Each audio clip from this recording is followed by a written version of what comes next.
নমস্কাৰ, মই অতনু ভূঞা। আপোনালোকক ইউটিউব চেনেল যোগে মই আগবঢ়াইছোঁ বিশেষ অনুষ্ঠান। আচলতে মই মোৰ চেনেল যোগে নহয়, মই ইউটিউব যোগে ৱেবৰ যোগে মই আপোনালোকৰ আগত সদ্য সমাপ্ত নিৰ্বাচনৰ কিছু বিশ্লেষণ আগবঢ়াব বিচাৰিছোঁ। আচলতে এক্সিট পোল আগবঢ়াব বিচাৰিছোঁ। প্ৰতিটো নিৰ্বাচনৰ অন্তত মই এক্সিট পোল আগবঢ়াওঁ আৰু মোৰ এক্সিট পোলত মই বিভিন্ন সমষ্টিৰ বিশিষ্ট ব্যক্তিসকল মোৰ নিজস্ব কিছু লোকৰ পৰা কিছু সমীক্ষা সংগ্ৰহ কৰোঁ। সমষ্টিসমূহৰ জনগাঁথনি জানিবলৈ চেষ্টা চলাওঁ। সেই মৰ্মে একো একোটা এক্সিট পোল উলিয়াওঁ। স্বাভাৱিকতে এইবাৰৰ যি এক্সিট পোল সেয়া যথেষ্ট প্ৰত্যাহ্বানমূলক। সমগ্ৰ অসমৰ চৌদিশে এটা বতাহ বৈছে যে মহাজোঁটৰ চৰকাৰ হ'ব। ৰিপুণ বৰাৰ পৰা আদি কৰি কংগ্ৰেছৰ নেতৃত্বই চৰকাৰ গঠন হোৱাৰ পিছত 2 মে'ৰ পিছত কেনেদৰে চৰকাৰ চলাব তাক লৈ আলোচনা বিলোচনা চলিছে।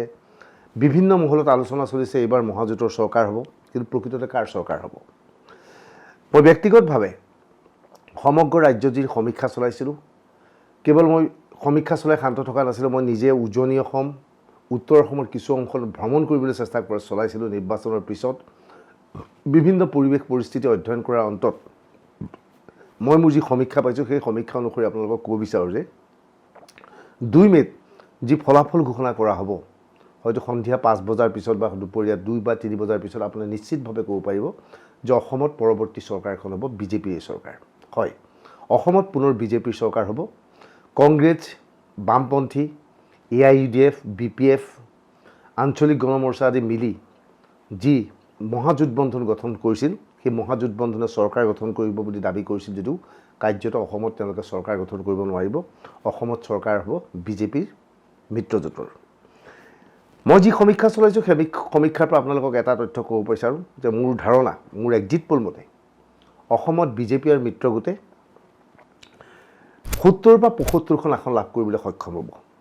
ইয়াৰ বিপৰীতে কংগ্ৰেছৰ মিত্ৰগোটে মহাজোঁটে 45খনৰ পৰা 50খন আসনৰ মাজত সীমাবদ্ধ থাকিব। স্বাভাৱিকতে এই এক্সিট পোলৰ পিছত কংগ্ৰেছ নেতৃত্ব নিশ্চয় ক্ষুণ্ণ হৈ পৰিব, কিন্তু মই কাকো আঘাত দিয়াৰ কোনো উদ্দেশ্য নাই, কাকো সন্তুষ্ট কৰাৰ কোনো উদ্দেশ্য নাই। কিন্তু ইতিমধ্যে নিৰ্বাচন অনুষ্ঠিত হৈ গ'ল, ৰাইজে ইতিমধ্যে তেওঁলোকৰ ভোট EVM-ত দিলে, EVM-ত বন্দী হৈ আছে। মাত্ৰ 2-3 দিনৰ পিছত 2 মে' তাৰিখে আপোনালোকে ফলাফল পাৰিব। কিন্তু আগতীয়াকৈ মোৰ যি এক্সিট পোল সেই এক্সিট পোল অনুসৰি পুনৰ কওঁ যে অসমত এইবাৰ বিজেপিৰ নেতৃত্বাধীন যি মিত্ৰজোঁটে 70 বা 75খন আসন লাভ কৰাৰ বিপৰীতে কংগ্ৰেছৰ মিত্ৰজোঁটে 45 বা 50খন আসন লাভ কৰিব। এতিয়া স্বাভাৱিকতে আপুনি জানিব বিচাৰিছে এই সমগ্ৰ বিশ্লেষণ মই কেনেকৈ আগবঢ়ালোঁ। মোৰ এই সমগ্ৰ বিশ্লেষণৰ পৰা এটা কথা স্পষ্ট হৈ পৰিছে যে দ্বিতীয় আৰু তৃতীয় পৰ্যায়ৰ নিৰ্বাচনত কংগ্ৰেছৰ মিত্ৰজোঁটে ভাল ফলাফল দেখুৱাইছিল যদিও প্ৰথম পৰ্যায়ৰ যি নিৰ্বাচন হৈছিল সেই নিৰ্বাচনত তেওঁলোকে মুঠেই ভাল ফল দেখুৱাব নোৱাৰিলে। প্ৰথম পৰ্যায়ত মুঠ 47খন আসনত নিৰ্বাচন অনুষ্ঠিত হৈছিল। সেই 47খন আসনৰ ভিতৰত মোৰ যি সমীক্ষা সেই সমীক্ষা অনুসৰি বিজেপিৰ নেতৃত্বাধীন মিত্ৰগোটে 36 বা 37খন আসন লাভ কৰিবলৈ সক্ষম হ'ব। অৰ্থাৎ 47খন আসনৰ যি নিৰ্বাচন হৈছিল তাৰ 36খন বা 37খন আসন লাভ কৰিবলৈ সক্ষম হ'ব। কংগ্ৰেছে 10ৰ পৰা 1খনৰ ভিতৰত, কংগ্ৰেছৰ মহাজোঁটে এই 10ৰ পৰা 1খন আসনৰ ভিতৰত সীমাবদ্ধ থাকিব। নিশ্চয় আপুনি জানিব বিচাৰিব যে প্ৰথম পৰ্যায়ত কংগ্ৰেছৰ মিত্ৰজোঁটক মই 10ৰ পৰা 11খন আসন ক'ত দিব বিচাৰিছোঁ। যি প্ৰথম পৰ্যায়ত যি নিৰ্বাচন অনুষ্ঠিত হৈছিল, কংগ্ৰেছৰ মহাজোঁটে দাবী কৰি আছে উত্তৰ অসমত তেওঁলোকে সাংঘাতিক ভাল ফলাফল দেখুৱাইছে। ঢেকীয়াজুলি, বৰছলা, তেজপুৰ, ৰঙাপাৰা, চতিয়া, বিশ্বনাথ, বিহালী, গহপুৰ এইবোৰ আদি সমষ্টিত তেওঁলোকে প্ৰায় প্ৰতিটো সমষ্টিত জিকি যাব পাৰিব বুলিও ভূপেন বৰাই আনকি মোৰ 24 ঘণ্টা অনুষ্ঠানত ঘোষণা কৰিছিল। কিন্তু মোৰ যি সমীক্ষা সেই সমীক্ষা অনুসৰি এই গোটেইকেইটা সমষ্টিত আচলতে বিজেপিৰ স্থিতি মজবুত। ইয়াৰে চতিয়া সমষ্টিত বিজেপি বিপদত পৰিব পাৰে, অৰ্থাৎ পদ্ম হাজৰিকা এই সমষ্টিত বিপদত পৰাৰ সম্ভাৱনা আছে। পদ্ম হাজৰিকাৰ বিৰুদ্ধে কংগ্ৰেছৰ প্ৰাণেশ্বৰ বসুমতাই থিয় দিছে। নাটকীয়ভাৱে এই সমষ্টিটোত বিজেপিৰ মিত্ৰগোট UPPL প্ৰমোদ বড়োৰ লগত আপচুৰ সম্পৰ্ক আছে। আপচু বা UPPL পদ্ম হাজৰিকাক সহায় কৰাৰ পৰিৱৰ্তে প্ৰাণেশ্বৰ বসুমতাই কংগ্ৰেছৰ প্ৰাৰ্থীজনক সহায় কৰিছে। বড়ো ভোট পোনে পোনে প্ৰাণেশ্বৰ বসুমতাই সপক্ষে গৈছে। পদ্ম হাজৰিকাৰ এগেইনষ্টে কিছু এণ্টি ইনকামবেঞ্চি বা প্ৰতিষ্ঠান বিৰোধী ঢৌ আছে। গতিকে পদ্ম হাজৰিকাৰ এই সমষ্টিত প্ৰতিষ্ঠান বিৰোধী ঢৌৰ সন্মুখীন হ'ব পাৰে। বাকী কোনো এটা সমষ্টিত কোনো এজন প্ৰাৰ্থী প্ৰত্যাহ্বানৰ সন্মুখীন হোৱা নাই। এইবাৰৰ বাকীকেইটা সমষ্টি ঢেং, বটদ্ৰৱা, ৰূপহীহাট, চামগুৰি এই 4টা সমষ্টি আপুনি পোনে পোনে কংগ্ৰেছ বা মিত্ৰজোঁটক দি দিব পাৰে। কলিয়াবৰ সমষ্টিটোত অসম গণ পৰিষদৰ নেতা কেশৱ মহন্ত আছে। কেশৱ মহন্ত প্ৰত্যাহ্বানৰ সন্মুখীন হৈছে যদি এই সমষ্টিৰ পৰা জিকি আহিছে। বোকাঘাট, সৰু পথাৰ, গোলাঘাট, খুমটাই, দেৰগাঁও, যোৰহাট, মাজুলী এইকেইটা সমষ্টিত বিজেপিয়ে কোনো ধৰণৰ প্ৰত্যাহ্বানৰ সন্মুখীন হোৱা নাই ৰজনীনা তিৰ্কী সৰুপথাৰ সমষ্টিত আছিল এইবাৰ তেওঁ এই নিৰ্বাচনত পৰাস্ত হ'ব লগতে কওঁ ইয়াৰ পূৰ্বে উত্তৰ অসমৰ গহপুৰ সমষ্টিৰ পৰা প্ৰদেশ কংগ্ৰেছৰ সভাপতি ৰিপুণ বৰা এবাৰ পৰাস্ত হোৱাটো নিশ্চিত কিয় পৰাস্ত হ'ব পৰৱৰ্তী এটা দিনত আপোনালোকৰ আগত বিশ্লেষণ আগবঢ়াম তথাপিও তিয়কত তিতাবৰ সমষ্টিত তীব্ৰ প্ৰতিদ্বন্দ্বিতা হৈছে সেই সমষ্টিটো কিবা কাৰণে বিজেপিয়ে নাপাব পাৰে মৰিয়নি সমষ্টিৰ ৰূপজ্যোতি কুৰ্মীৰ জিকাৰ সম্ভাৱনা খুবেই ক্ষীণ মৰিয়নি জিকিব নোৱাৰে কিয় জিকিব নোৱাৰে সেই ব্যাখ্যা মই পৰৱৰ্তী সময়ত আগবঢ়াম তিয়কত তীব্ৰ প্ৰত্যাহ্বান হৈছে যদিও সেই সমষ্টিটোত অসম গণ পৰিষদৰ স্থিতি মজবুত অৱস্থাত আছে ইয়াৰ মাজতে আমগুৰি সমষ্টিত হয়তো অসম গণ পৰিষদে সমষ্টিটো হেৰুৱাব পাৰে নাজিৰা সমষ্টিত বিৰোধী দলৰ প্ৰতি এবাৰ দেৱব্ৰত শইকীয়া পৰাস্ত হোৱাটো নিশ্চিত মাহমৰা সোণাৰী এই দুটা সমষ্টি বিজেপিৰ সপক্ষে যাব থাউৰাত প্ৰতিদ্বন্দ্বিতা হৈছে সেই সূত্ৰে এই সমষ্টিটো কিবা কাৰণে কংগ্ৰেছে পাব পাৰে শিৱসাগৰৰ প্ৰতিদ্বন্দ্বিতা হৈছে বিজেপি বনাম অখিল গগৈৰ মাজত গতিকে এই সমষ্টিটো মই এতিয়াই বিজেপিয়ে পাব বুলি নকওঁ কিন্তু অখিল গগৈ পোৱাৰ সম্ভাৱনা আছে যদিও আজিৰ তাৰিখতো অখিল গগৈ নিশ্চিত বুলি কোৱা নাই কিন্তু অখিল গগৈয়ে প্ৰতিদ্বন্দ্বিতা কৰিছে খুব ভাল প্ৰতিদ্বন্দ্বিতা কৰিছে এই সমষ্টিটোৰ পাৰভাৰ এতিয়া উত্তৰ অসমত এটা অন্যতম সমষ্টি বিহপুৰীয়াত ভূপেন বৰাই দাবী কৰিছে যে এই সমষ্টিৰ পৰা জিকিব আৰু এই সমষ্টিত তেওঁ যদি পৰাস্ত হয় এক বছৰলৈ টেলিভিছনৰ টক শ্ব'ত নাহে বুলি মোৰ 24 ঘণ্টা অনুষ্ঠানত কৈছে কিন্তু মোৰ সমীক্ষাই কৈছে এই সমষ্টিটোৰ পৰা এইবাৰ ভূপেন বৰা জিকিব নোৱাৰে এই সমষ্টিটোত অমিয় ভূঞা বিজয়ী হ'ব সেই জনগাঁথনিয়ে কয় এই সমষ্টিটোৰ পৰা ভূপেন বৰা জিকাটো কোনো ক্ষেত্ৰতে সম্ভৱপৰ নহয় নাওবৈচা সমষ্টিত কংগ্ৰেছ জিকিব বুলি কোৱা হৈছে যদিও এই সমষ্টিটোত অসম গণ পৰিষদে প্ৰতিদ্বন্দ্বিতা কৰিছে আৰু ইয়াত এক অভাৱনীয় ফলাফল হ'ব পাৰে অসম গণ পৰিষদো বিজয়ী হ'ব পাৰে ৰাইজৰ দলৰ আজিজু জমান হ'ব পাৰে আৰু ভৰত নৰহ হ'ব পাৰে মই ভাবোঁ যে এই সমষ্টিটোত মূলতঃ ভৰত নৰহ আৰু অসম গণ পৰিষদৰ জয়ন্ত খাউণ্ডৰ মাজত প্ৰতিদ্বন্দ্বিতা চলিছে লখিমপুৰ কংগ্ৰেছে দাবী কৰিছে যদিও মোৰ দৃঢ় বিশ্বাস লখিমপুৰ সমষ্টি কোনো ক্ষেত্ৰতেই কংগ্ৰেছে নাপায় বিজেপিৰ মানৱ ডেকা এই সমষ্টিটোৰ পৰা বিজয়ী হ'ব ঢকুৱাখানা সমষ্টিটোত এইবাৰ মন্ত্ৰী নৱদলে পৰাস্ত হোৱাৰ সম্ভাৱনা আছে কিয়নো তাত পদ্মলোচন দলে কংগ্ৰেছে প্ৰাৰ্থিত্ব থিয় কৰাইছে পদ্মলোচন দলেক মিচিং জনগোষ্ঠীয়ে সম্পূৰ্ণ সহযোগ কৰিছে ৰণোজ পেগু ভুৱন পেগুৱাতে সম্পূৰ্ণ সহযোগ কৰিছে গতিকে ঢকুৱাখানা সমষ্টিটো যাব পাৰে বিজেপিৰ হাতৰ পৰা ধেমাজি জোনাই মৰাণ ডিব্ৰুগড় এইবোৰ সমষ্টি পোনে আছে বিজেপিৰ লগত এতিয়া বহুতে ক'ব বিচাৰিছে লাহোৱাল সমষ্টিটো এইবাৰ কংগ্ৰেছে পাব কিন্তু লাহোৱাল সমষ্টি আৰু ডিব্ৰুগড়ৰ বিশেষ পাৰ্থক্য নাই লাহোৱালৰ চাহ জনগোষ্ঠীৰ কিছু ভোট কংগ্ৰেছ প্ৰাৰ্থীগৰাকী পাইছে যদিও মোৰ দৃঢ় বিশ্বাস এই সমষ্টিটো থাকিব বিজেপিৰ লগত এতিয়া বাকী থাকিল যে কোৱা হৈছে দুলীয়াজানৰ নাহৰকটীয়া এই দুইটা সমষ্টিৰ পৰা জাতীয় পৰিষদৰ সভাপতি লুৰিণজ্যোতি গগৈয়ে প্ৰতিদ্বন্দ্বিতা কৰিছে মোৰ দৃঢ় বিশ্বাস মোৰ প্ৰেডিকশ্যন অনুসৰি মোৰ এক্সিট পোল অনুসৰি দুইটা সমষ্টিতে লুৰিণজ্যোতি গগৈ পৰাস্ত হৈছে আৰু দুইটা সমষ্টিতেই বিজেপি প্ৰাৰ্থী বিজয়ী হৈছে কংগ্ৰেছ বিজয়ী হ'ব পৰা নাই টিংখঙত বিজেপি বিজয়ী হৈছে চাবুৱা সমষ্টিক লৈ পেলাই কৈছিল কংগ্ৰেছ বিজয়ী হ'ব কিন্তু মোৰ সমীক্ষা অনুসৰি পুনাকন বৰুৱা অসম গণ পৰিষদ এই সমষ্টিৰ পৰা বিজয়ী হৈ আহিছে তিনিচুকীয়া ডিগবৈ মাঘেৰিটা ডুমডুমা এইবোৰ সমষ্টিত কোনো ধৰণৰ চিন্তা কৰিবলগীয়া নাই ডুমডুমাত দুৰ্গাভূমি জিকিব বুলি কৈছিল যদিও আচলতে এবাৰ ৰূপেশ গোৱালা বিজেপিৰ প্ৰাৰ্থী তেওঁ জিকিব আৰু শদিয়া সমষ্টিত প্ৰথম অৱস্থাত বলিন চেতিয়া প্ৰত্যাহ্বানৰ সন্মুখীন হৈছিল শেহতীয়া তথ্য অনুসৰি বলিন চেতিয়া জিকাৰ সম্ভাৱনা আছে অতি সীমিত সংখ্যক ভোটত যদি বলিন চেতিয়া এই সমষ্টিৰ পৰা পৰাভূত হয় তেনেহ'লে কংগ্ৰেছ প্ৰাৰ্থীয়ে বিজয়ী হ'ব এই সমষ্টিৰ পৰা জগদীশ ভূঞা কোনো ক্ষেত্ৰতে বিজয়ী হ'ব নোৱাৰে এয়া হৈছিল প্ৰথম পৰ্যায়ৰ নিৰ্বাচনী ফলাফল য'ত মই কৈছিলোঁ যে ৩৬-৩৭খন আসন বিজেপিয়ে পাব ইয়াৰ ভিতৰত ১০-১১খন আসনৰ ভিতৰত সীমাবদ্ধ থাকিব কংগ্ৰেছ এইবাৰ দ্বিতীয় পৰ্যায়ৰ নিৰ্বাচনৰ প্ৰসংগলৈ দ্বিতীয় পৰ্যায়ৰ নিৰ্বাচনত কংগ্ৰেছে যথেষ্ট আশাবাদী কংগ্ৰেছ নেতৃত্বই দাবী কৰিছে দ্বিতীয় পৰ্যায়ৰ নিৰ্বাচনত তেওঁলোকৰ খুব ভাল ফলাফল দেখুৱাইছে কিন্তু মই যি সমীক্ষা চলাইছিলোঁ দ্বিতীয় পৰ্যায়ৰ নিৰ্বাচনৰ সেই সমীক্ষা অনুসৰি আচলতে দ্বিতীয় পৰ্যায়ৰ নিৰ্বাচনতো কংগ্ৰেছৰ মহাজোঁটতকৈ বিজেপিৰ মহাজোঁটে বেছি আসন লাভ কৰিবলৈ সক্ষম হৈছে মোৰ সমীক্ষা অনুসৰি দ্বিতীয় পৰ্যায়ৰ নিৰ্বাচনত বিজেপিৰ মহাজোঁটে ২৪ৰ পৰা ২৫খন আসন লাভ কৰাৰ বিপৰীতে কংগ্ৰেছ ১৫খন বা ১৬খন আসনৰ মাজত সীমাবদ্ধ আছে অৰ্থাৎ মই যদি সংখ্যাভিত্তিক ধৰোঁ মই গ্ৰাফিকেলি আপোনালোকক ক'ব বিচাৰিছোঁ প্ৰথম পৰ্যায়ত মই যদি NDAক ৩৬খন আসন দিওঁ বিজেপিৰ মিত্ৰজোঁটক দ্বিতীয় পৰ্যায়ত মই তেওঁলোকক ২৪খন দিওঁ অৰ্থাৎ দুইটা পৰ্যায়ত মিলি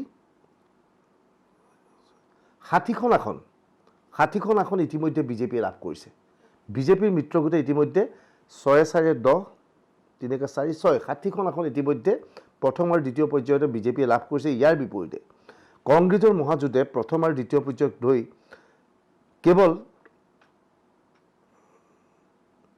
26খন আসনত সীমাবদ্ধ আছে।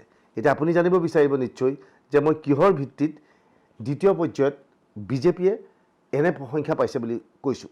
কংগ্ৰেছে কৈ আছে হয় তেওঁলোকে বৰাক উপত্যকাত খুব ভাল ফলাফল দেখুৱাইছে, বৰাক উপত্যকাত তেওঁলোকে 10খন আসন পাব বুলি কৈছে, হয় তেওঁলোকে প্ৰায় 10খন আসন পাব।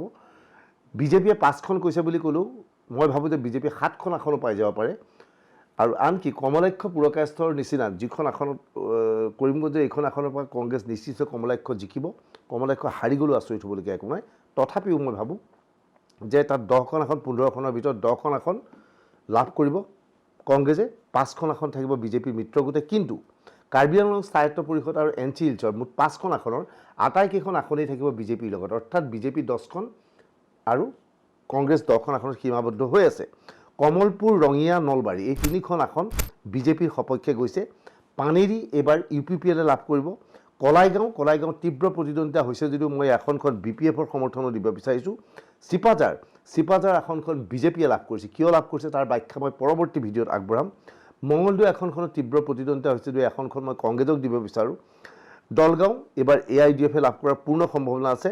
ওদালগুৰি আৰু মাজবাট এই দুইটা সমষ্টি এইবাৰ UPPL আৰু বিজেপিৰ সপক্ষে যোৱাৰ সম্ভাৱনা আছে। ইয়াৰ পিছত আহিলে জাগিৰোড এইবাৰ স্বাভাৱিকতেই জাতীয় পৰিষদে প্ৰতিদ্বন্দ্বিতা কৰিছে বুলি কৈছে যদিও হয় প্ৰতিদ্বন্দ্বিতা কৰিছে, তাত CPML সম্পূৰ্ণৰূপে আঁতৰি গৈছে।